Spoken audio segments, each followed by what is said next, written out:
तो दोबारा आप सभी भक्तों का स्वागत है आज के इस सोमवार के साप्ताहिक कार्यक्रम में। पीछे क्लियर है ना, सुनाई दे रहा है सबको? तो सर्वप्रथम सभी भक्तों के चरणों में सादर दंडवत करते हुए हम इस कथा की शुरुआत करेंगे। वांछा कल्पतरुभ्यश्च कृपा सिन्धुभ्यश्च पतितानां पावनेभ्यो वैष्णवेभ्यो नमो नमः। अनन्यकोटि वैष्णव पश्चिम भक्त।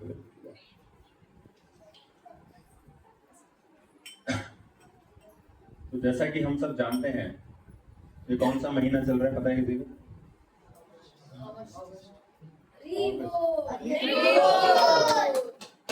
इंग्लिश कैलेंडर नहीं, हिंदी कैलेंडर के हिसाब से कौन बताएगा? श्रावण मास चल रहा है। कौन सा महीना चल रहा है? श्रावण मास है।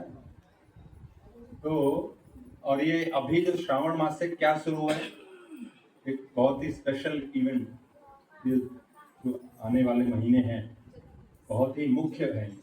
क्या बोलते हैं इसको? हाँ, जन्माष्टमी आएगा, राधाष्टमी आएगा, रक्षाबंधन भी आएगा, बहुत सारे त्योहार आएंगे। तो ये जो महीना है ये श्रावण से शुरू, यानी आषाढ़ की जो पूर्णिमा है वहां से लेके शुरू होता है और कार्तिक की पूर्णिमा वहां तक जाता है। 4 महीने है ना। इस 4 महीने को क्या बोलते हैं? कौन बताएगा? चतुर्मास। 4 महीने यानी चतुर्मास। चतुर मतलब 4, मास यानी महीने, चतुर्मास। तो ये जो चतुर्मास है ये हमारे भक्ति जीवन में प्रगति करने के लिए बहुत महत्वपूर्ण है। जैसे सब अमेजोन यूज करते हैं, अमेजोन, फ्लिपकार्ट सबने यूज किया है ना। तो सब में सेल आती है, Big Billion Day sale, Republic Day sale, अलग अलग प्रकार की सेल्स आती है जिसमें बहुत सारा ऑफर मिलता है। 20% डिस्काउंट, 50% डिस्काउंट, 60% डिस्काउंट तक मिलता है ना। उसी प्रकार भगवान ने ये 4 महीने डिस्काउंट सेल निकाला है। हर साल आता है, जैसे बाकी सब अमेजोन भी हर साल अपना डिस्काउंट देते रहता है, उसी प्रकार भगवान ने भी 4 महीने डिस्काउंट में दिए हैं हम सबको। चातुर्मास बोलते हैं इसको। उसमें हम कोई सा भी अगर भक्ति का कार्य करें तो उसका 100 गुना फल प्राप्त होता है। चातुर्मास में किया हुआ कार्य, नॉर्मल हम जो भी कार्य करें भक्ति में उसका एक माला किया तो 1 माला ही मिलेगा, लेकिन चातुर्मास में आपने अगर वो 1 माला किया तो 100 माला का फल प्राप्त होगा। इसका मतलब ये नहीं कि 1 ही माला करके 100 माला का फल ले लें। जितना हमें कर रहे हैं उतना करना चाहिए, और इस चातुर्मास में और हमको थोड़ा सा बढ़ाना चाहिए अपनी यथा शक्ति के अनुसार। तो चातुर्मास के विषय में हम चर्चा करेंगे कि हम चातुर्मास में हम क्या क्या कर सकते हैं।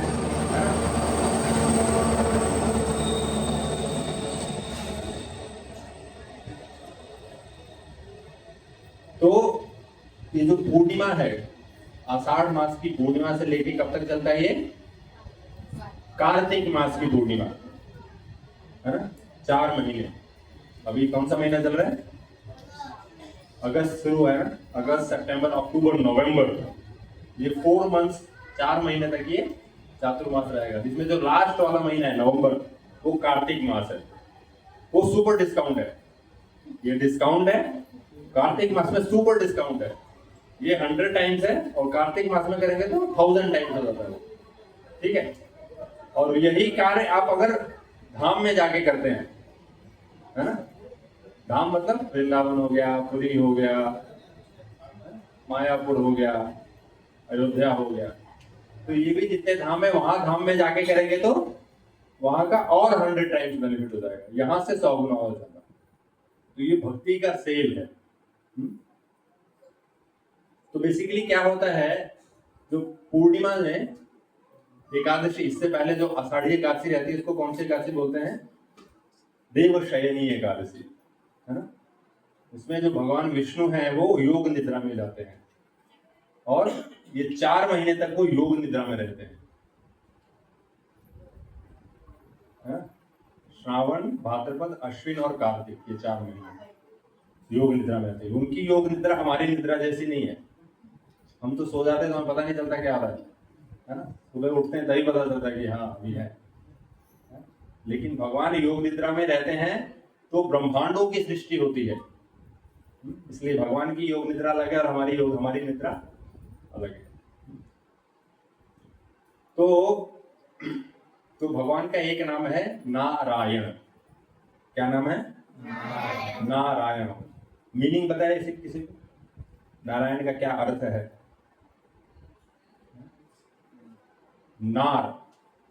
नार प्लस अयन।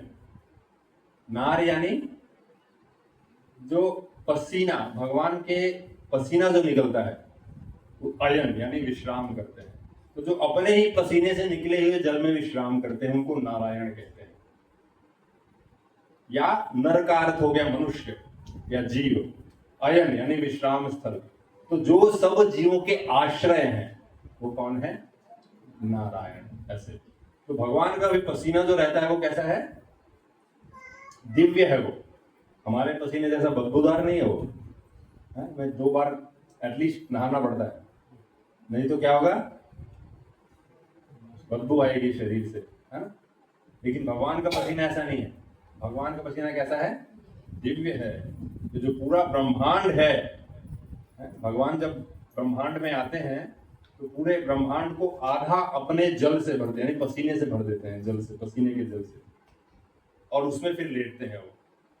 और सबने वामन अवतार की कथा सुनी है? किस प्रकार बलि महाराज से वो 3 पग भूमि मांगते हैं और जब एक कदम में नीचे के सारे लोग और दूसरे कदम में जब ऊपर के सारे लोग ले रहे होते हैं तो ब्रह्मांड का जो आवरण है, आवरण में उनका अंगूठा लगता है पैर का, तो वहां पे छेद हो जाता है। तो वहां से वो जो जल है वो आता है भगवान के चरणों को स्पर्श करते हुए। वो क्या बन जाता है? वो क्या बन जाता है? पता है किसी को? चरणामृत तो है। और क्योंकि चरण में स्पर्श करके आ गया, चरणामृत हो गया। और क्या हो गया? वो गंगा। मतलब गंगा प्रकट होती है, वो कहां से प्रकट हुई है? वो जो ब्रह्मांड का जो भगवान का जो जल है पसीने का, वो जल जब ब्रह्मांड में प्रवेश करता है वो गंगा जल बन जाता है। और वो गंगा जल ऊपरी लोगों में आता है, पृथ्वी लोक में नहीं आता। पृथ्वी लोक में कौन लेके आया था? भगीरथ महाराज की कथा सुनी होगी आप सबने। भगीरथ महाराज तपस्या करके अपने पूर्वजों का उद्धार करने के लिए लेके आते हैं। तो इस प्रकार भगवान का पसीने का जल है गंगा जल है। तो ये चातुर्मास में श्रीमद् भागवतम में कथा आती है कि चातुर्मास में किस प्रकार हम एक भक्ति का कार्य करें तो उससे कितनी बड़ी उपलब्धि प्राप्त हो सकती है, जो हम सोच भी नहीं सकते कभी सपने में, कैसा भी हो सकता है। तो श्रीमद् भागवतम के प्रथम स्कंद के 6ठे अध्याय में नारद मुनि की कथा आती है। तो नारद मुनि पिछले कल्प में, यानी अपने पिछले जीवन में वो क्या थे? एक दासी पुत्र थे। एक दासी पुत्र थे और अपनी माँ के साथ रहते थे। उनकी माँ एक दासी थी और ये चातुर्मास का ही समय था। चातुर्मास का समय शुरू हो रहा था। तो अभी तो हम देखते हैं कि सब जगह क्या है? फर्स्ट क्लास रोड्स हैं, ट्रांसपोर्ट है। आपको कहीं भी जाना है तो गाड़ी पकड़ा या ट्रेन पकड़ा या फिर फ्लाइट पकड़ा, जहाँ जाना है वहाँ पहुँच गए। लेकिन आज से इवन 100-150 साल पहले भी हम जाएं तो इतना आवागमन का साधन अच्छा नहीं था। तो ये चातुर्मास का समय वर्षा का समय होता है। बारिश हो रही है अभी ना, तो वर्षा के समय में क्या होता था? सब जगह पानी भर जाता था, तो ट्रैवलिंग बहुत मुश्किल होता था। तो इसलिए जो भी महात्मा, साधु पुरुष, संत पुरुष रहते थे वो जब ट्रैवल, क्योंकि साधु पुरुष क्या करते हैं? वो ट्रैवल करते रहते हैं, है ना, हमेशा भ्रमण करते रहते हैं। तो वो चातुर्मास के शुरुआत के समय में जहाँ पे रहते हैं वहीं पे रुक जाते हैं। तो जो भक्ति वेदांत थे, महान महान साधु, जब ये दासी पुत्र थे उनके उधर से गुजरते हैं तो चातुर्मास का समय शुरू हो जाता है। तो उनकी माँ एक आश्रम में सेवा करती थी। तो वहाँ पे वो जो सारे वेदांती हैं, सारे भक्त हैं भगवान के, वो वहाँ पे रुक जाते हैं और 4 महीने तक वहीं पे रुकते हैं। और उनकी जो माँ है, दासी पुत्र की जो माँ है, वो वहाँ पे सेवा किया करती थी, झाड़ू लगाना, जो साधु संत हैं उनको प्रसाद परोसना, उनको प्रसाद देना, ये सब सेवाएं करती थी। और भागवत में वर्णन मिलता है कि नारद मुनि एक नॉर्मल बच्चे की तरह नहीं थे। हम देखते हैं कि बच्चे क्या हैं, भागते रहते हैं इधर उधर। अभी यहाँ पे 5-6 बच्चे बैठे थे, सब चले गए भागने खेलने, है कि नहीं? तो बच्चों का नेचर कैसा है? भागना, खेलना, चंचल। लेकिन बताते हैं, नारद मुनि बोलते हैं कि मैं, नारद मुनि अपने बारे में स्वयं बताते हैं, बोलते हैं कि मैं लेकिन और बच्चों की तरह नहीं था। मैं उतना शरारती नहीं था, मैं चंचल नहीं था, मैं कहीं भागता नहीं था। हा? मैं क्या करता था, वो जो वेदांती, भक्ति वेदांती जो साधु संत थे, वो उनकी माँ के साथ में उनकी सेवा किया करता था। प्रसादन के बाद वो उनका पेट उठाते थे, एक जगह रख देते थे। तो ऐसे करके वो सेवा किया करते थे 4 महीने। 4 महीने उन्होंने पूरा सेवा किया। और उसके बाद एक दिन उन्होंने, जो साधु संत हैं, उनसे पूछा कि क्या मैं आपका ये उच्छिष्ट ले सकता हूँ? उनकी उम्र कितने थे उस टाइम? 7-8 वर्ष के थे नारद मुनि। कितने वर्ष के थे? 7 से 8 वर्ष के बीच में उनकी उम्र रही होगी। और जब उन्होंने उन भक्ति वेदांतियों से पूछा कि क्या मैं आपका उच्छिष्ट ले सकता हूँ, तो उन्होंने बोला ठीक है। तो उन्होंने उनके आज्ञा से क्या किया, उनका उच्छिष्ट थोड़ा लिया, और वो फिर डेली वो थोड़ा थोड़ा उच्छिष्ट उनका लेते थे। तो उनका जो उच्छिष्ट लेने मात्र से, उनका जूठन लेने मात्र से उनमें भक्ति का बहुत बड़ा, हृदय में भक्ति का संचार हुआ। नॉर्मल हम देखें भौतिक जगत में किसी का जूठा खाना अच्छा नहीं माना जाता है, हम जूठा किसी का खाते नहीं, लेकिन आध्यात्मिक जगत इसका विपरीत है। भगवद्गीता में वर्णन मिलता है, ऊर्ध्वमूलम अधः शाकम अश्वत्थ प्राहुरव्यय। ये जो भौतिक जगत है, आध्यात्मिक जगत का परिवर्तित रूप है। जिस प्रकार आप एक नदी के किनारे को अगर पेड़ देखेंगे, तो जो नदी में उसका जो प्रतिबिंब है कैसा पड़ेगा? उल्टा पड़ेगा, है ना? पेड़ की शाखाएं ऊपर रहती हैं, लेकिन जब हम जल में उसका जो प्रतिबिंब देखेंगे तो कैसा दिखाई देगा? वो उल्टा दिखाई देगा। हमको जड़ ऊपर दिखाई देगा और उसकी जो शाखाएं हैं वो नीचे दिखाई देगी, है ना? उसी प्रकार जो आध्यात्मिक जगत में जो उच्च चीज है, वो भौतिक जगत में क्या हो जाता है? निम्न चीज हो जाता है। इसलिए तो उनके आज्ञा से उन्होंने उनका उच्छिष्ट ग्रहण किया, और फिर वो बताते हैं कि मेरे हृदय में भक्ति का संचार हुआ। और फिर भगवान की कृपा से 4 महीने जब कंप्लीट हुए, जब पूर्ण हो गए 4 महीने ये चातुर्मास के, तो भक्ति वेदांत जाने लगे। उससे पहले क्या हुआ, जब भी भक्ति वेदांत कथा करते थे, तो ये जो बालक थे नारद मुनि दासी पुत्र के रूप में, ये बैठ के कथा सुनते थे, है ना? तो ऐसे करके उन्होंने अपना 4 महीने का समय व्यतीत किया। और जब 4 महीने खत्म हो गए और वो वापस जब जाने लगे भक्ति वेदांतिस्ट, तो उन्होंने उनको आशीर्वाद दिया है कि आपको भगवान की कृपा प्राप्त हो। और उसके बाद वो चले गए। और उसके कुछ ही दिनों बाद दैववश क्या हुआ, उनकी माँ को एक सर्प ने डस लिया और उनकी माँ की मृत्यु हो गई।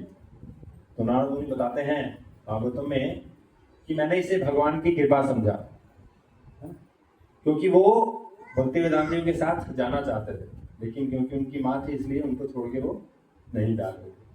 तो उन्होंने सोचा कि अब मेरी माँ नहीं है तो अब मैं क्या कर सकता हूँ, अब मैं जा सकता हूँ।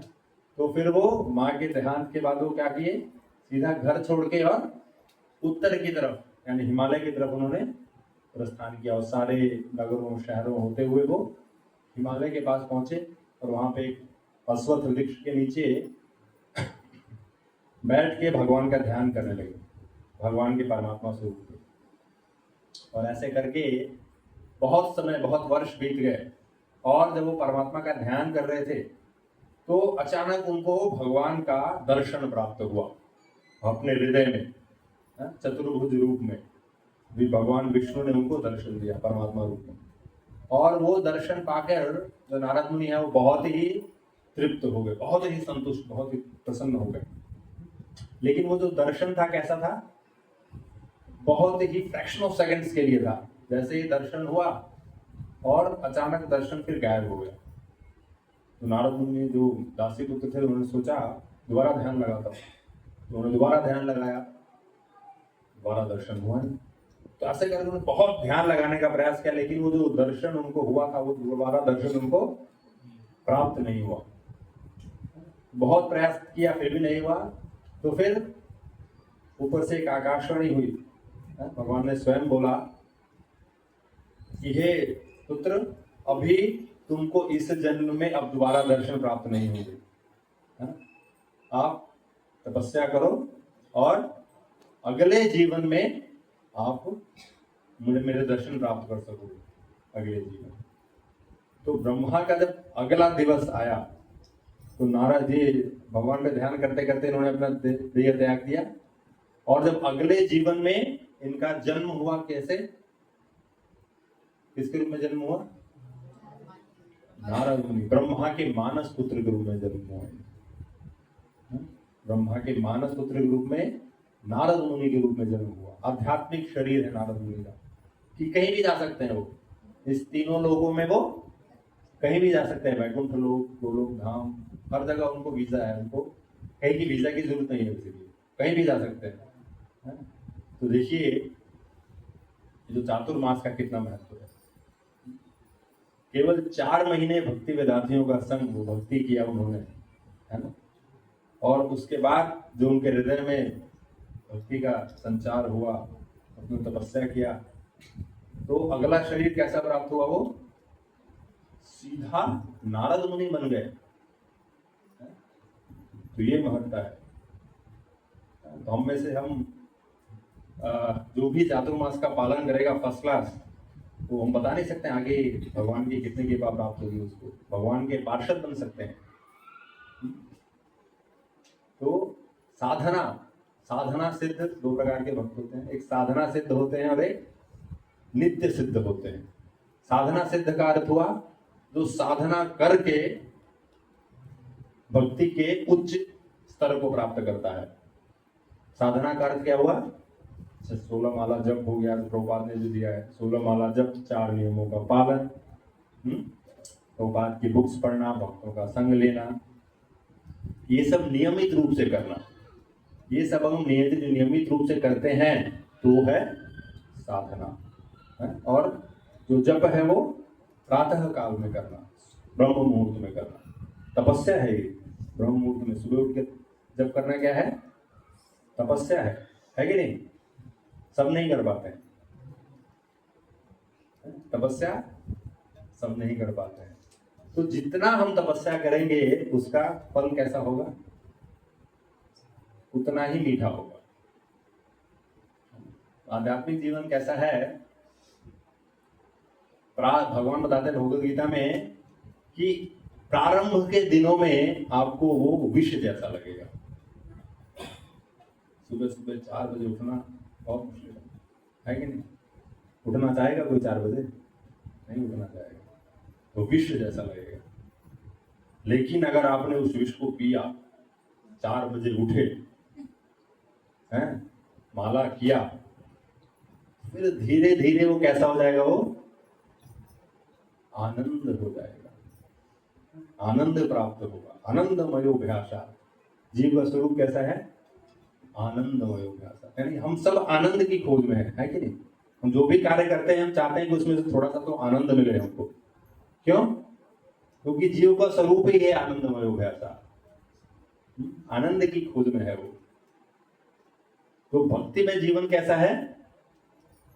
प्रारंभ में हो सकता है आपको थोड़ा कष्ट हो, लेकिन जैसे जैसे आप उसको करते रहेंगे, उसमें प्रगति करते रहेंगे, वैसे वैसे क्या होगा? वो आनंदमय हो जाएगा। जिस प्रकार नारद मुनि ने तपस्या किया और उनको फल क्या मिला? उनको वो नारद भगवान के पार्षद बन गए, कहीं भी जा सकते हैं वो। उसी प्रकार जब चैतन्य महाप्रभु जब दक्षिण भारत की यात्रा पर निकलते हैं, संन्यास लेने के बाद कुछ 1-2 महीने पुरी में रुकते हैं और फिर पुरी से निकलते हैं कहाँ पे? दक्षिण भारत की यात्रा। क्योंकि चैतन्य महाप्रभु ने क्या किया था? चैतन्य महाप्रभु ने संकीर्तन आंदोलन की शुरुआत की थी। अभी हम जो कीर्तन कर रहे हैं यहाँ पे बैठ के, उसकी एक्चुअल में शुरुआत किसने की? चैतन्य महाप्रभु ने। चैतन्य महाप्रभु से पहले भी संकीर्तन होता था, लेकिन कुछ दो चार जो भक्त हैं वैष्णव, वही मिलके एक छोटे से घर में कर लिया करते थे। अभी हम नगर संकीर्तन करते हैं ना, नगर संकीर्तन हुआ था यहाँ पे लास्ट टू लास्ट संडे, तो हम सब पूरे शांति नगर में आप सबने क्या किया? नगर संकीर्तन किया। उस नगर संकीर्तन की शुरुआत किसने की? चैतन्य महाप्रभु ने की। तो शुरुआत करने के लिए, दक्षिण भारत में प्रचार करने के लिए जब चैतन्य महाप्रभु निकले पुरी से, तो कुरुक्षेत्र, सिंहाचलम और राजमुंद्री, जहाँ पे राय रामानंद से मुलाकात होती है, उसके बाद फिर वो कहाँ जाते हैं? वो पहुंचते हैं श्रीरंगम क्षेत्र। तो चैतन्य महाप्रभु जब वो प्रचार करते थे, भक्त बनाने का, भक्ति का प्रचार जब करते थे, तो क्या करते थे? हरे कृष्णा कृष्णा कृष्णा हरे हरे, हरे राम राम राम हरे हरे। तो केवल कीर्तन मात्र से ही वो भक्त बना देते थे। उनका स्वरूप इतना सुंदर था, 7 फीट से थोड़े ज्यादा ही हाइट के थे वो। उनकी बाहें कैसी थी? अजानु लंबित भुजौ कनकावधातौ संकीर्तनैक पितरौ कमलायताक्षौ विश्वंभरौ द्विजवरौ युगधर्म पालौ वंदे जगत प्रिय करौ करुणावतारौ। तो जो चैतन्य महाप्रभु कैसे थे? अजानुलंबित भुजौ। इसमें चैतन्य महाप्रभु नित्यानंद प्रभु दोनों की बात हो रही है। चैतन्य महाप्रभु नित्यानंद प्रभु, उनकी भुजाएं कैसी थी? अजानुलंबित। अजानुलंबित यानी जिसकी भुजाएं हैं, ये जो हाथ है घुटने से नीचे जाता है, उसको बोलते हैं अजानुलंबित भुजौ। कनकावधातौ, उनका जो वर्ण कैसा था? कनक यानी सोना, पिघले हुए सोने जैसा, गौर वर्ण के थे, इसलिए गौर सुंदर भी बोलते हैं उनको। अजानुलंबित भुजौ कनकावधातौ संकीर्तनैक पितरौ। संकीर्तन आंदोलन का क्या किया उन्होंने? पितरौ यानी जनक थे वो, संकीर्तन आंदोलन को उन्होंने शुरुआत किया। युग धर्म पालौ, युग धर्म का प्रचार करने के लिए आए। कलयुग का युग धर्म क्या है? हरे कृष्णा कृष्णा कृष्णा हरे हरे, हरे राम राम राम हरे। तो कलयुग का युग धर्म है हरि नाम का संकीर्तन। और ये जब चैतन्य महाप्रभु जब जाते थे, तो लोग उनको देख के ही भक्त बन जाते थे। और चैतन्य महाप्रभु ने अगर किसी का आलिंगन किया, तो भक्ति का संचार उसमें हो जाता था। और वो जब अपने गांव जाता था, वो कीर्तन करता था, और उसको देख के पूरा गांव भक्त बन जाता था। अभी तो हमको यहाँ पे प्रचार करने के लिए पर्टिकुलर सोमवार को ऐसे कक्षा देनी पड़ती है, कीर्तन करना पड़ता है। चैतन्य महाप्रभु स्वयं कृष्ण, वो जब प्रचार करते थे तो केवल देखने मात्र से ही क्या करते थे? वो सबको भक्त बना देते थे। और वो जब व्यक्ति अपने गांव जाता था, गांव की गांव, तो ऐसे करके पूरे दक्षिण भारत उन्होंने क्या किया? प्रचार किया संकीर्तन आंदोलन का। और ऐसे करके जब वो श्रीरंगम पहुंचे, तो श्रीरंगम में जब अनंत पद्मनाभ मंदिर, कौन कौन गया है अनंत पद्मनाभ मंदिर को? गया है इधर से श्रीरंगम में? तो भगवान श्रीरंगनाथ के विग्रह बहुत ही सुंदर है, बहुत बड़ा विग्रह है। हमको दर्शन 3 पार्ट में होता है। एक बार आप दर्शन करेंगे तो चरण कमल के दर्शन होंगे, फिर दूसरी बार आएंगे तो उनके नाभि कमल के दर्शन होंगे, फिर जब तीसरी बार इस साइड आएंगे तो मुख कमल के दर्शन होंगे। तो 3 बार में दर्शन होते हैं, क्योंकि बहुत बड़ा विग्रह है और ऐसे डोर्स है। तो इधर से चरण से नाभि कमल, देन मुख कमल, ऐसा दर्शन होता है। तो चैतन्य है, हाँ लेटे हुए हैं वो, रंगनाथ विश्राम कर रहे हैं। महाविष्णु भगवान कारण सागर में लेटे रहते हैं ना, उसी प्रकार शेष शैया पे रंगनाथ जी लेटे हुए हैं। और जब चैतन्य महाप्रभु वहां पे जब कीर्तन कर रहे थे रंगनाथ रंग क्षेत्र मंदिर में, तो वहां पे एक बहुत ही महान भक्त रहते हैं श्री वैष्णव संप्रदाय के, जो मुख्य पुजारी में थे वहां के श्रीरंगम के। उनका नाम था वेंकट भट्ट, जिनके पुत्र हुए गोपाल, उनके छोटे बेटे थे। तो जो चैतन्य महाप्रभु है अराउंड 1511 में, इंग्लिश कैलेंडर के हिसाब से 1511 में वो श्रीरंगम पहुंचते हैं। ये अभी चातुर्मास के समय स्टार्टिंग होने वाला होता है, जस्ट एक दो दिन पहले पहुंचते हैं। और वहां पे जब कीर्तन करते हैं तो वेंकट भट्ट उनको कीर्तन करते हुए देखते हैं तो क्या हो जाता है, बहुत ही आश्चर्यचकित हो जाते हैं, अरे इतना सुंदर स्वरूप भगवान का है। और जितने भी सब भक्त हैं सब आश्चर्यचकित हो जाते हैं। और चैतन्य महाप्रभु कीर्तन करते करते क्या होते हैं, कीर्तन करते करते क्या होता था, चैतन्य महाप्रभु कभी अचेत हो जाते थे, अनकॉन्शियस हो जाते थे, गिर जाते थे नीचे भूमि पर।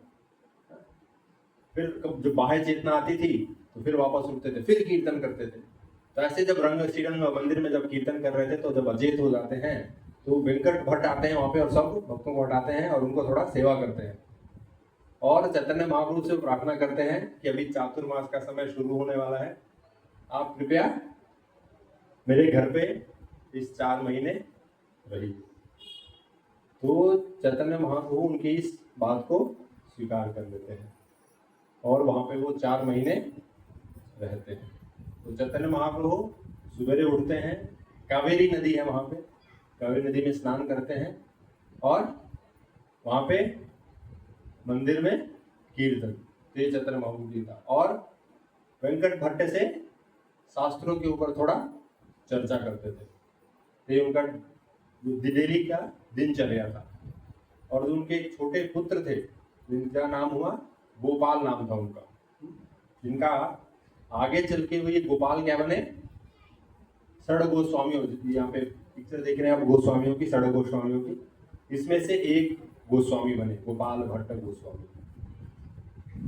तो कैसे बने वो, क्योंकि चातुर्मास में चैतन्य महाप्रभु की उनको कृपा प्राप्त हुई। गोपाल भट्ट गोस्वामी षड गोस्वामियों में से एक है। उनका आज क्या है, बहुत ही मुख्य तिथि है आज गोपाल भट्ट गोस्वामी का तिरोभाव दिवस है। तो 1511 में करीब चैतन्य महाप्रभु पहुंचते हैं। उस टाइम जो गोपाल भट्ट की कितनी उम्र रहती है, 7-8 वर्ष के रहते हैं वो। और वो चैतन्य महाप्रभु की सेवा करते थे। एक बार जब उनको प्रसाद के बाद चैतन्य महाप्रभु ने क्या दिया, अपना उच्चिष्ट दिया। दूसरे काम देखें कि भक्ति वेदांतियों ने अपना उच्चिष्ट किसको दिया था, दासी पुत्र को दिया था। इस प्रकार चैतन्य महाप्रभु भी अपना उच्चिष्ट किसको देते थे, गोपाल, छोटे गोपाल को देते थे। और कंटिन्यू जो 4 महीने हैं चातुर्मास तक, पूरा जो गोपाल थे वो भगवान का, चैतन्य महाप्रभु का उच्चिष्ट लेते थे। तो उच्चिष्ट में कितनी शक्ति है देखिए, भगवान के शुद्ध भक्तों का जो महाप्रसाद है, शुद्ध भक्तों का जो उच्चिष्ट है, उसमें बहुत शक्ति है। चैतन्य चरितामृत में श्लोक आता है, भक्त पद जल, भक्त पद धूलि, भक्त पद जल, भक्त भुक्त अवशेष 3 महाबल। भक्त पद धूलि, भक्त के पैरों का चरण रज, भक्त पद धूलि, भक्त पद जल, भक्त के जो पैरों को धोते हैं उसका जो चरणामृत आता है, भक्त पद जल। और भक्त भुक्त अवशेष, भक्त के द्वारा जो ग्रहण किया गया भोजन है उसका जो अवशेष है, ये क्या है, 3 महाबल। भक्ति में प्रगति करने के लिए 3 महाबल है, बहुत बलशाली हो जाती है भक्ति इससे। तो हम जिस प्रकार हमने नारद मुनि की कथा में देखा, स्वयं चैतन्य महाप्रभु के हम उसमें देख रहे हैं किस प्रकार चैतन्य महाप्रभु ने अपना उच्चिष्ट गोपाल को दिया। गोपाल भट्ट आगे चल के ये क्या बने, गोपाल भट्ट गोस्वामी। तो उनका तिरोभाव दिवस है, तो गोपाल भट्ट गोस्वामी से हम 1-2 कथा लेंगे। तो गोपाल भट्ट गोस्वामी का जो मेन, तो चैतन्य महाप्रभु जब जाने लगे चातुर्मास के बाद, तो गोपाल भट्ट भी जाना चाहते थे। तो गोपाल चैतन्य महाप्रभु ने बोला कि नहीं, आप अभी मत आओ, आपके माता पिता हैं, आप अपने जब तक माता पिता हैं आपके तब तक आप माता पिता की क्या करो, सेवा करो। और यहाँ पे रह के उनके जो 2 भाई थे वेंकट भट्ट के, एक प्रबोधानंद सरस्वती थे और एक और थे, अभी मुझे नाम याद गया, तो प्रबोधानंद सरस्वती बहुत महान प्रकांड पंडित थे, तो उनके साथ उन्होंने वेदांत का अध्ययन किया। और जब कालांतर में जब 25-26 वर्ष के हुए, उनके माता पिता ने उनको बुलाया और बोला कि आप आओ वृंदावन जाओ, चैतन्य महाप्रभु से मिलो। और उसके कुछ दिनों बाद उनके माता पिता ने अपना शरीर त्याग दिया और धाम चले गए, गोलोक धाम। उसके बाद फिर जब ये गोपाल भट्ट गोस्वामी जब निकले तो कहाँ गए? सीधा वृंदावन गए। और वृंदावन में पहले से ही कौन रह रहे थे? बाकी के जो गोस्वामी हैं, रूप गोस्वामी, सनातन गोस्वामी, रघुनाथ दास गोस्वामी, रघुनाथ भट्ट गोस्वामी, तो इन सबसे जाके वो मिले। और क्योंकि चैतन्य महाप्रभु ने सब जो गोस्वामी, रूप गोस्वामी, सनातन गोस्वामी बताया था कि आगे चल के गोपाल भट्ट आएंगे, उनका आपको ख्याल रखना है। क्योंकि गोपाल भट्ट सबसे छोटे गोस्वामी, सबसे छोटे जीरो गोस्वामी थे, उनसे थोड़े से ये बड़े थे। तो फिर भी जब गए तो रूप गोस्वामी, सनातन गोस्वामी इनसे बड़े थे, तो उन दोनों ने इनका काफी ख्याल रखा। तो चैतन्य महाप्रभु से ये मिलना चाहते थे गोपाल भट्ट गोस्वामी, लेकिन ये चैतन्य महाप्रभु से जब वो 4 महीने मिले थे ना, उसके बाद उनका दर्शन हुआ नहीं चैतन्य महाप्रभु का। तो उसके बाद जब वृंदावन में रह रहे थे तो इनको चैतन्य महाप्रभु ने बोला कि, स्वप्न में बोला कि आपको जब अगर दर्शन करना है तो आप नेपाल जाओ और गंडकी नदी में स्नान करो, वहां पे मैं आपको दर्शन दूंगा। तो ये गोपाल भट्ट जब जा रहे थे, नेपाल पहुंचे और गंडकी नदी में जब स्नान किया उन्होंने, तो उनका जो कमंडल था, उस कमंडल में क्या हुआ? कुछ शालिग्राम शिलाएं अपने आप ही आ गई। शालिग्राम शिला पता है सबको? भगवान का, विष्णु का जो शिला है वो उसको शालिग्राम शिला बोलते हैं, स्वयं विष्णु शिला है वो बेसिकली। तो कुछ शिलाएं उनके कमंडल में आ गई, तो उन्होंने सोचा नहीं, लगता है गलती से आ गई। उन्होंने क्या किया? वो कमंडल खाली कर दिया वापस, और वापस एक डुबकी लगाई। वापस डुबकी लगाई तो फिर शालिग्राम शिलाएं आ गई। उन्होंने सोचा फिर वो गलती लग रहा है, फिर क्या उन्होंने वापस डाल दिया।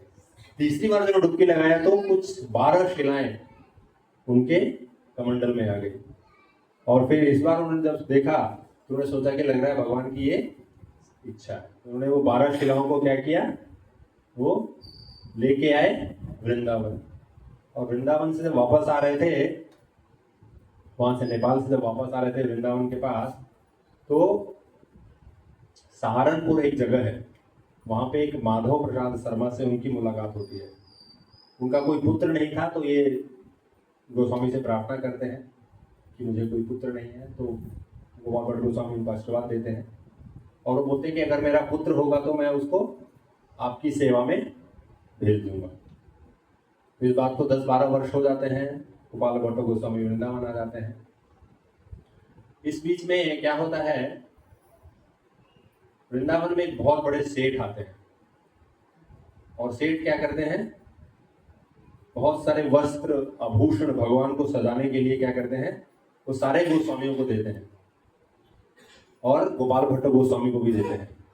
तुम देखते हैं सनातन गोस्वामी के पास राधा मदन मोहन थे, है ना, देन रूप गोस्वामी राधा गोविंद देव थे। तो सबके पास कुछ विग्रह थे, लेकिन जो क्या कहते हैं गोपाल भट्ट गोस्वामी थे, इनके पास क्या थी? शालिग्राम शिला थी। अब उसको कुछ पहना नहीं सकते हैं अच्छे से, क्योंकि शालिग्राम शिला कैसा होता है? एक राउंड या ओवल शेप शिला है वो, तो उसको आप कुछ अच्छे से श्रृंगार नहीं कर सकते। तो गोपाल भट्ट गोस्वामी ने बोला नहीं, मुझे चाहिए नहीं, क्योंकि मैं श्रृंगार नहीं कर सकता हूँ, मेरे पास शिला है। तो सेठ ने बोला नहीं, आप रखिए अपने पास। तो रख लेते हैं वो, और फिर सोचते हैं कि हे भगवान, प्रार्थना करते हैं कि हे भगवान कृपया, मैं इतने सारे जो वस्त्र आभूषण आपको पहनाना चाहता हूँ, कृपया आप कुछ ऐसा दर्शन, ऐसा रूप दीजिए कि मैं आपको ऐसे पहना सकूं। तो फिर वो क्या करते हैं, सुबह सुबह यमुना नदी में स्नान में जाते हैं अगले दिन, और यमुना नदी से जब स्नान करके वापस आते हैं तो देखते हैं 12 में से जो एक शिला है, वो एक शिला किस में परिवर्तित हो जाती है? भगवान के विग्रह श्री राधारमण। बोले श्री राधारमण की। तो ये जो दिवस है, ये नरसिंह चतुर्दशी वाले दिन था। तो जब ये देखते हैं गोपाल भट्ट गोस्वामी, बहुत ही सुंदर विग्रह है भगवान के। आपने देखा है राधा रमण? किसने देखा है राधा रमण की फोटोज? कोई ने देखा है? बहुत ही सुंदर विग्रह है। आप गूगल में भी मारेंगे राधा रमण, उनके विग्रह आएंगे। आप देखिए बहुत सुंदर ऐसे कमल नयन आंखें हैं, बांसुरी भगवान की, बहुत छोटा स्वरूप है और बहुत ही सुंदर मुस्कान है भगवान की बांसुरी बजाते हुए। तो ये सब सुंदर रूप देखे जब सब गोस्वामी को पता चला, सब गोस्वामी क्या किए, आगे भागे आए भगवान के दर्शन के लिए और राधा रमण जी का दर्शन किया। तो ऐसे राधा रमण का प्राकट्य हुआ। और एक मुख्य बात ये भी है कि जो राधा, हम जो वृंदावन में विग्रह देखते हैं, इसमें से सारे के सारे विग्रह कहाँ है? अभी ओरिजिनल विग्रह जयपुर में है। जो राधा गोविंद देव हो गए, राधा मदन मोहन हो गए, बांके बिहारी हो गए, इनके जो मेन विग्रह हैं कहाँ हैं? जयपुर में है। लेकिन पूरे वृंदावन में एक ये जो राधा रमण है, इनके विग्रह क्या हैं? ये ओरिजिनल है। ये कहीं वृंदावन से बाहर नहीं गए। जब मुगलों का आक्रमण हुआ तो क्या करते थे? विग्रहों को तोड़ देते थे। तो उनसे बचाने के लिए जितने भी वृंदावन के जो भक्त थे वो जयपुर के राजा को जाके प्रारंभिक, तो जयपुर के राजा ने उन सारे विग्रहों को प्रोटेक्ट किया, उन सबकी रक्षा की और जयपुर में उनके मंदिर बनवाए। लेकिन जो राधा रमण है ये ओरिजिनल सेम के सेम वहीं पर है, वो कहीं गए नहीं। तो आज भी हम जब जाएंगे तो निधिवन कुंज के पास श्री राधा रमण का मंदिर है, वहाँ पे हम उनके दर्शन कर सकते हैं। और जो उनकी जो अर्चना होती है काफ़ी हाईएस्ट स्टैंडर्ड में होती है, बहुत ही उच्च स्तर में राधा रमण की सेवा की जाती है। तो लेकिन एक बार क्या हुआ, जो गोपाल भट्ट गोस्वामी थे, क्योंकि वो चैतन्य महाप्रभु से मिल नहीं पाए थे, है ना, 4 महीने चातुर्मास में रहते, वही उनका दर्शन हुआ था। तो उनके हृदय में था कि मुझे चैतन्य महाप्रभु के दर्शन करने हैं, है ना। तो चैतन्य महाप्रभु क्या करते हैं, कुछ भक्तों के माध्यम से वहां से एक लकड़ी का एक प्लेटफॉर्म, जिस पे चरण वो बैठते थे और अपना एक उत्तरी वो उनको भिजवाते हैं कि आप इससे संतुष्ट हो जाइए। तो वो गोपाल भट्ट गोस्वामी जो लकड़ी का एक प्लेटफॉर्म देते हैं, उसके ऊपर वो क्या करते हैं, पूजा किया करते थे बैठ के। और उत्तरी का उनका वस्त्र, तो जो उनका जो वस्त्र है वो अभी भी, हम राधा रमण मंदिर में जाएंगे तो अभी भी रखा हुआ है।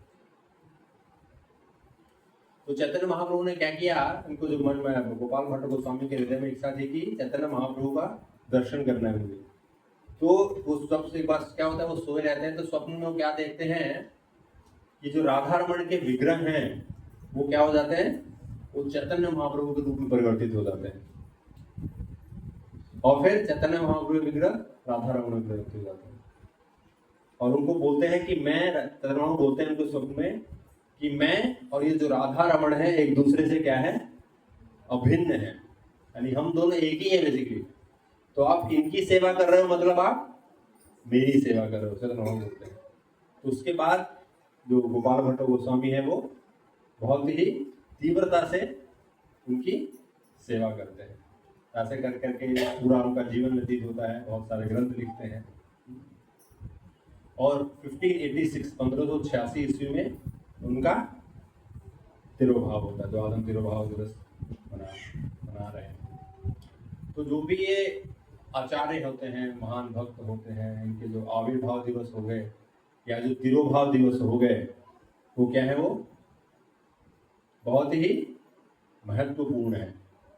आज के दिन हम जब प्रार्थना करते हैं उनसे, जिस प्रकार किसी का बर्थडे होता है तो क्या होता है, बहुत खुश होता है कि नहीं?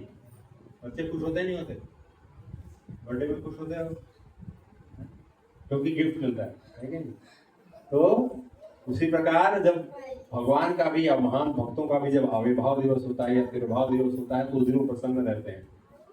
और उस दिन हम अगर उनसे प्रार्थना करते हैं कि आप हमें क्या कीजिए, भक्ति प्रदान कीजिए, हम अच्छे से भगवान की भक्तों की सेवा कर सकें, अपनी भक्ति में प्रगति कर सकें, माला अच्छे से कर सकें, भक्तों की सेवा कर सकें, थोड़ा सा भी अगर निलेश मात्र कृपा हमको मिल जाए तो हमारा जीवन क्या हो सकता है, सफल हो सकता है। तो ये जो आविर्भाव तिरुभाव दिवस है बहुत ही मुख्य है। इनके इस दिन अगर हम प्रार्थना करते हैं तो क्या होता है, वो प्रार्थना सुनते हैं और फिर क्या होता है, हमें उसका फल प्राप्त करवाते हैं। तो आज के दिन हम प्रार्थना कर सकते हैं गोपाल भट्ट गोस्वामी से कि ये गोपाल भट्ट गोस्वामी कृपया हमें भी जो सेवा की जो लक्ष्मी है, धन लक्ष्मी नहीं है, सेवा की लक्ष्मी, तो सेवा की लक्ष्मी है जिस प्रकार आपने चैतन्य महाप्रभु और अन्य भक्तों की सेवा की, तो थोड़ा सा सेवा की लक्ष्मी अगर हमें भी प्राप्त हो जाए तो हमारा जीवन क्या हो सकता है, सफल हो सकता है। चैतन्य महाप्रभु ने बोला चैतन्य में, भारत भूमि ते हिले मनुष्य जन्मजार, जन्म सार्थक करी कर पर उपकार। इस भारत भूमि में जिसका भी जन्म हुआ है उसका कर्तव्य क्या है, सबसे पहले खुद का जीवन सार्थक करे। खुद का जीवन कैसे सार्थक कर सकते हैं, हरे कृष्णा कृष्णा कृष्णा हरे हरे, हरे राम राम राम हरे। तो जब हम ऐसे संकीर्तन जप करेंगे तो खुद का जीवन सार्थक कर सकते हैं, और फिर जाके क्या कर सकते हैं, दूसरों का जीवन सार्थक कर सकते हैं। दूसरों का जीवन कैसे सार्थक कर सकते हैं, हरे कृष्णा कृष्णा कृष्णा हरे हरे, हरे राम राम राम हरे हरे। तो जिस चीज से आपका जीवन सार्थक होगा, हमारा जीवन सार्थक होगा, उसी से दूसरे का भी जीवन सार्थक हो जाएगा, है ना। क्योंकि कलेर दोष निधे राजन अस्ति ही एको महान गुणा। ये जो कलयुग क्या है, ये जो दोषों का सागर है, सब में क्या है, कुछ न कुछ दोष है, कोई पूर्ण रूप से निर्दोष नहीं है, कुछ न कुछ दोष है, और दोषों का कली क्या है, सागर निधि। लेकिन एक बहुत महान गुण है इस कलयुग में, वो क्या है, कीर्तनाद एव कृष्णस्य मुक्त संगः परम भजे। केवल भगवान कृष्ण के कीर्तन मात्र से, हरे कृष्णा कृष्णा कृष्णा हरे हरे, हरे राम राम हरे। केवल आप हरे कृष्ण का कीर्तन करते रहिए, क्या होगा इससे, मुक्त संगः परम व्रजे। आप मुक्त होकर कहां जा सकते हैं, परम धाम, भगवान के गोलोक धाम में प्रवेश कर सकते हैं। कैसे, केवल संकीर्तन यज्ञ के माध्यम से। कलयुग में बहुत ही आसान है। पहले के युगों में जब जाएंगे, जब सत्ययुग त्रेता द्वापर, इन पहले के युगों में बहुत ही ध्यान करना पड़ता था।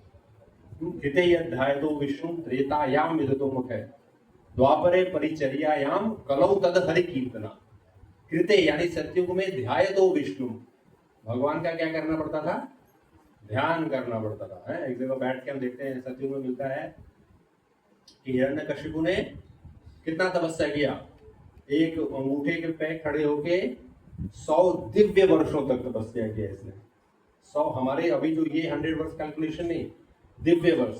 दिव्य वर्ष का अर्थ है हमारा 6 महीना 1 दिन, यानी हमारा 1 साल उनका 1 दिन होगा, हमारा 6 महीना उनका 12 घंटा, और फिर 6 हमारे जो 6 महीने की रात हुई, तो जो उनका 1 रात हुआ, हमारा फिर अगला 6 महीना, तो हमारा 1 वर्ष बीतेगा। तो उधर दिव्य लोकों में, यानी जो स्वर्ग के ऊपर लोक है, उसमें कितना बीतता है, 1 दिन बीतता है। तो ऐसे करके 100 दिव्य वर्षों तक उसने क्या किया, तपस्या किया। तो सतयुग में उस पाने के लिए आपको इतना तपस्या करना पड़ता था, तो इतना तो हमारा उम्र ही नहीं है, 60, 70, 75 जाते जाते हालत खराब हो जाती है, 45 आते आते घुटनों में दर्द हो जाता है। तो लेकिन क्या है, ध्यान विष्णु त्रेतायाम विदतोमुख है, त्रेता युग में यज्ञ करके। देखते हैं राम, त्रेता युग में राम आए थे ना, राम को विश्वामित्र मुनि लेके जाते हैं अपने यज्ञ की रक्षा करने के लिए, तो यज्ञ करके। द्वापर में परिचर्या, यानी भगवान के अर्च विग्रहों की परिचर्या, पूजा करके। लेकिन कलयुग में क्या हुआ, कलौ तद हरि कीर्तना, केवल हरि कीर्तन के माध्यम से, हरे कृष्ण कृष्ण कृष्ण हरे हरे, हरे राम राम राम हरे। तो केवल हरे कृष्ण कीर्तन के माध्यम से क्या कर सकते हैं हम, परम ब्रजे, परम धाम, भगवान के धाम जा सकते हैं। इस कीर्तन में इतनी क्या है, शक्ति है। और जो देवता हैं वो भी इस कलयुग में जन्म लेना चाहते हैं, वो भी कलयुग में जन्म चाहते हैं। हम कहाँ जाना चाहते हैं, हम स्वर्गलोक जाना चाहते हैं, लेकिन स्वर्ग में जो है वो क्या करना चाहता है, वो इधर आना चाहता है। क्योंकि स्वर्गलोक में क्या है, बहुत ऐश्वर्य है, वहां पे इतना ऐश्वर्य है कि भक्ति का भक्त हैं सारे, वहां पे जितने भी स्वर्गलोक में जितने भी देवता हैं वो सब भगवान के भक्त हैं, भगवान की सेवा कर रहे हैं, अलग अलग कार्य हैं। लेकिन इतना ऐश्वर्य है वहां पे कि वो भगवान की भक्ति करना चाहते हैं लेकिन कर नहीं पाते। इतना ऐश्वर्य हम यहाँ पे भी देखें, भौतिक जगत में बहुत जो पैसे वाला है उसको आप जाके बोलिए कि भी थोड़ा 16 माला करो, 1 माला ही करो मुझसे, बोले क्या जरूरत है, सब कुछ आराम से है, तो जरूरत ही नहीं मुझे, किस लिए करूँ, इतना ऐश्वर्य है। तो इसलिए वो कलयुग में आना चाहते हैं कि यहाँ पे आएंगे तो क्या होगा, से 60, 70, 80 साल में जमा करो और निकलो, ज्यादा वेट नहीं करना है, केवल इस जितना भी ड्यूरेशन है मैक्सिमम 100 ईयर्स में क्या कर सकते हैं हम।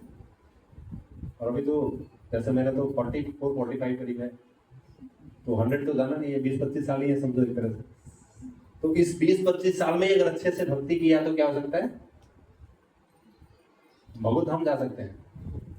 तो कितना हम सीरियस लेते हैं उस पर डिपेंड करता है, हम कितना भक्ति को अपने जीवन में बनाते हैं, उसी हिसाब से हम भक्ति में प्रगति कर सकते हैं। भगवान बोलते हैं ये यथा माम प्रपद्यन्ते ताम तथैव भजामि हम, जो जिस प्रकार मेरा क्या करता है, भजन करता है, मैं उसके अनुरूप ही उसको फल प्रदान करता हूँ। तो अगर हम एक स्टेप लेंगे तो भगवान भी हमारी तरफ एक स्टेप लेंगे।